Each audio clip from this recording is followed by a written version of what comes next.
Misfits, and welcome. In today's video, we're talking all about how to end a campaign. You did it!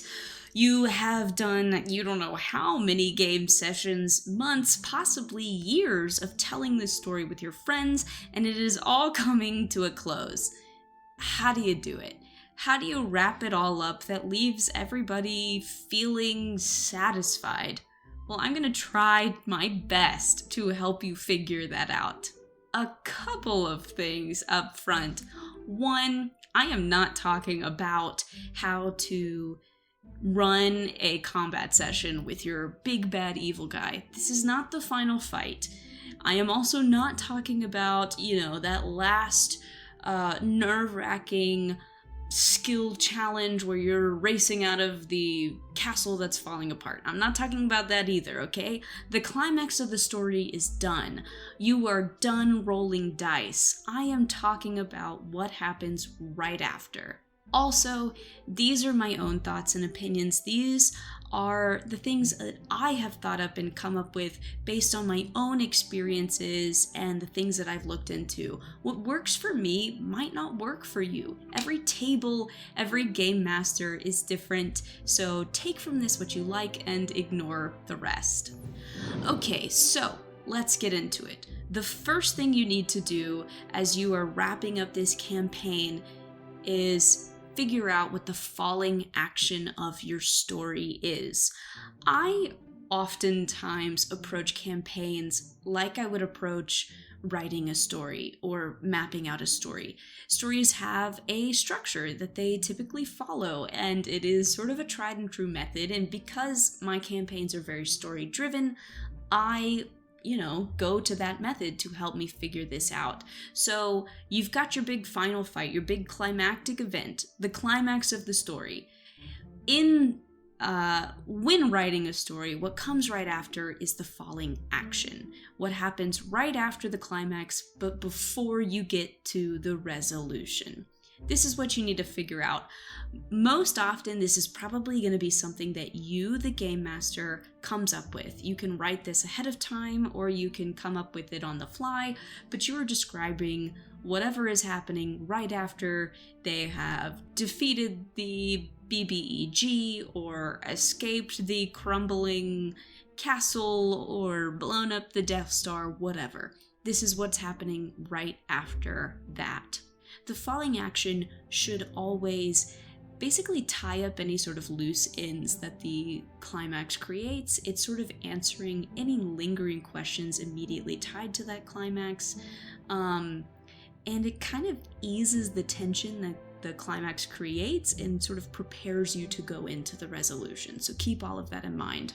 If you do decide to write this ahead of time, keep in mind that the climax of the story might not unfold the way that you initially intended. They might be victorious, they might not be. So you need to be prepared to narrate, a variety of different versions of this. You need the good ending, but you also need the bad ending and the kind of in-between ending prepared, or at least know how to make some adjustments on the fly should they do something that you're not expecting. So just keep all of that in mind. If you're still unclear about what a falling action is or what that would look like in the game, let me give you some examples. When we look at, let's look at a classic movie. I always go to Star Wars because it really follows story structures pretty closely. So let's look at the last movie of the original trilogy, the best trilogy, Return of the Jedi. So the climax of that story is going to be defeating the Emperor and, actually sending that final blast that's going to destroy the Death Star. The Millennium Falcon targets the, I don't know, what is it, an energy core or something inside the Death Star. So the Death Star is going to blow up, and the Emperor has just been killed because of Darth Vader. That was the climax, and then we have to do the falling action before we get to the resolution. The resolution is definitely going to be that celebration on Endor, and the falling action is going to be all the stuff that happens in between. So the falling action of this story would be, the realizing that Darth Vader is still injured. He's going to die. So revealing his state of being after being zapped by the Emperor. That's part of that falling action. Him sort of completing his turn to the light side by getting those final words with Luke. Them sort of, making peace with each other there. And then another part of the falling action is finding out if Lando is going to escape the blast radius of the Death Star or not. Same with seeing if Luke's going to get away or not. And then, of course, that sort of last conversation between Han and Leia, where Han's like, oh, he's your brother. He's not, a rival in my, attraction to you. So all of that is part of the falling action, and then we move into the resolution after. If you look at like the first Harry Potter book / movie, the climax is going to be, fighting Professor Quirrell and like a weird Voldemort on the back of the head.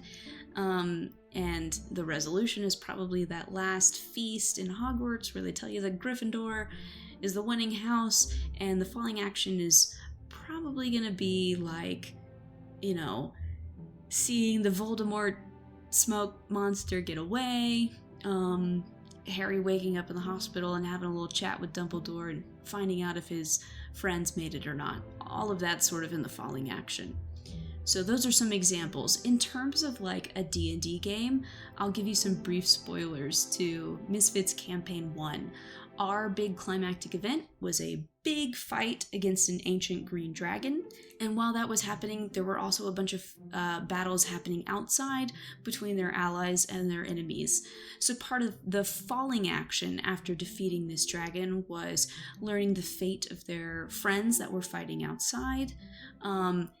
What happened to the dragon's body? Does it disappear into ash, or is it just there and is a physical thing that they can still see?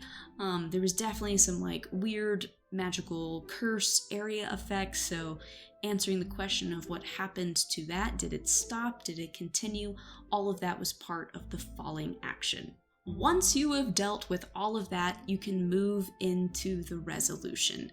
And for D&D, I typically like to break my resolution up into a couple of different parts. I think something that's really important, that I think every table honestly should do in some form, is to pass off part of this resolution to the players. Ask them what happens to their characters. How do they envision their characters living out their lives following the campaign?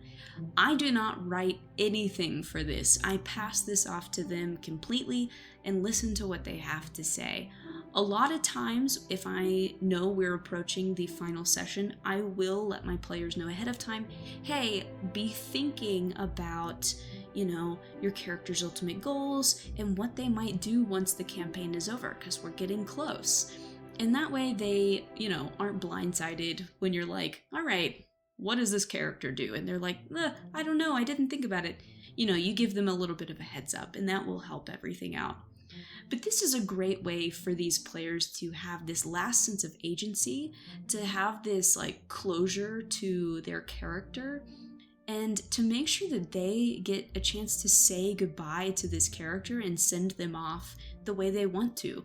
Because sometimes when these campaigns end, we never play as these characters again. So it's really important for them to have these moments with them, because it's a goodbye, really. That's what it is. They're sending off these characters. They're trying to, wrap this up and make sure that they are able to tell their part of the story the way they want to. It's also super important for you as the Dungeon Master to listen closely to what they are talking about. And you can, like, as they're narrating, they can say, like, well, I would really like for my character to be able to do this following the campaign. And you can yes and or no but to whatever they say. Like, yeah, your character definitely is able to achieve that, or they don't quite get to do that, but they're able to accomplish this in this way, and try to honor their ideas if you need to sort of nudge things, depending on, I don't know, what's going on in your world and the lore or whatever. Normally I gravitate towards the yes and, but there are situations in which maybe their ideas don't quite work out in your world, but you can find a middle ground that kind of appeases everybody. So another part of this ending resolution is what happens to all the other characters, the NPCs. So after your players have a chance to talk about what happens to their characters, you need to tell them what happens to, the people they met along the way, the enemies they created, the allies that they found, the friendships that they formed. So this is a great time to sort of clue them into, how is everybody doing? How did they fare after the story concluded? So this is really important, and sort of tied into this, you can kind of establish just sort of the general state of the kingdom, world, realm, whatever you're playing within. How does the world react to the actions of the players? Do they like what they did? Are they frustrated about something? Is there lingering tension? Is the world at peace? Figure that out. And a lot of times I do not write all of this ahead of time because I'm listening to what each of their characters' little epilogues are. And so the outcome of the world is probably going to change or shift depending on what they decide to do following the campaign. So you can certainly write stuff ahead of time and have that pre-prepared, but be willing to make some changes on the fly to give that last sense of like they truly do affect and impact the outcome of this story and the world, and it makes this world feel more real, like a real thing that they can change and mold and shape. You can go as big scale or as small scale as you want. It really just depends on the type of story you've been telling. So that's definitely the next step in this resolution. Now, there is sort of like an optional last thing you could do as you are wrapping up this campaign. You could plant a little seed for the next campaign coming up. This really only works if your next campaign is set in the same world or set in the same universe, so that's why this is absolutely optional. But it's something that I did for my last campaign. When everything was wrapping up and we were kind of doing the epilogue, I just put in some little hints here and there, like this character disappeared following the events of the campaign, or this became a new topic of debate or a new concern in the realm. And I just sort of left those loose ends, those questions that needed to be answered, because I knew the next campaign was going to answer them. Even in the current campaign I am running, I have already laid the groundwork for the next campaign to come. So this is just something to keep in mind. It's totally optional, but if you are telling multiple stories within the same world, it can be nice because it does feed into that momentum, that curiosity that keeps your players coming back. So that would definitely be an argument to try and do that if you can, but you definitely don't have to. Normally, once all of that is done, everybody's said their piece and we've just sort of sat around the table just talking and sharing and all of that, I normally just say like a few closing words, and a lot of times this isn't even necessarily tied to their characters or the game itself. Sometimes it's like above table, it's to the players themselves, and it's normally just some words of gratitude for them being a part of the story, or just kind of just honoring this friendship and this thing that we've created together. So consider that. It depends on how emotional or mushy-gushy you want to be. Do you want them to cry? Do you not want to? You could play it for laughs. There's so many different ways to go about it. But normally I just say a few things and then it all sort of concludes and wraps up. I wanted to make this video because I learned a lot about ending campaigns through my own experiences. The first campaign I ran was a pre-published module, Curse of Strahd, and I just sort of read the ending material that they wrote in the book and added a few extra things, but I didn't do the character epilogue thing, and I really, really wish I had. It kind of made me feel like I lacked that sort of close to the story that I wanted, and we ended up going back and playing as those characters again in sort of a pseudo-epilogue where we kind of got to wrap things up a little bit more nicely, and I kind of got to amend my mistake of just sort of having this kind of quick end to what was a really long campaign. And then in my last campaign, I definitely learned from that mistake. We did the character epilogues and all of these moments and hints to the next campaign to come, and it felt much better. It was way more satisfying. And, the current campaign I'm on, we're not to the ending yet, but I can feel it approaching, and it's definitely something that's in the back of my head already. How are we going to wrap it all up? And I've already been trying to ask each character, like, what is your character's goal? What do they hope to achieve? What do they envision as like the perfect ending and resolution to their story? And whether that comes to pass or not, whether or not they get that happy ending they're hoping for remains to be seen, but I at least know what they're expecting, and I can go from there and try to mold this story with that in mind. So it's definitely something that, like, you can't just sort of wait until the ending is there to start working on it. You kind of have to be thinking about it. At least if you're trying to run a really story-driven campaign, it needs to be something in the back of your head kind of constantly. You're building towards this final resolution. Because without that, you might not get that sense of closure. And, maybe that's what you're going for. Maybe you want something that's a little unsettling and leaves you with a lot of questions. Maybe not. It's really up to you. But this is just sort of a stepping stone, a helping hand for those that are trying to wrap things up in a really nice, meaningful way. Well, that's all I've got for you today, guys. I hope you enjoyed it. If you did, feel free to like and subscribe. That stuff always helps me out, but more importantly, leave a comment down below. Tell me about how you end your campaigns or how you've ended them in the past. Tell me about, different things you've learned along the way through the games you've run and stuff, the things you're worried about, the things you're excited about. Any of that I would love to hear about. But with all of that said and done, I hope you guys have a great rest of your day, a great rest of your week, and I will see you again next time.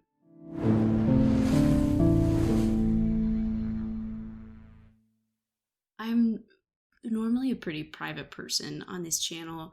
I don't necessarily tell you a ton of details about everything going on in my life. There's lots of reasons for that, and I that's fine. But I do want to let you guys know that going through a little bit of a tough time right now. I had a family member get a very sudden and very serious cancer diagnosis. Probably looking at the last few days for them, and it's been really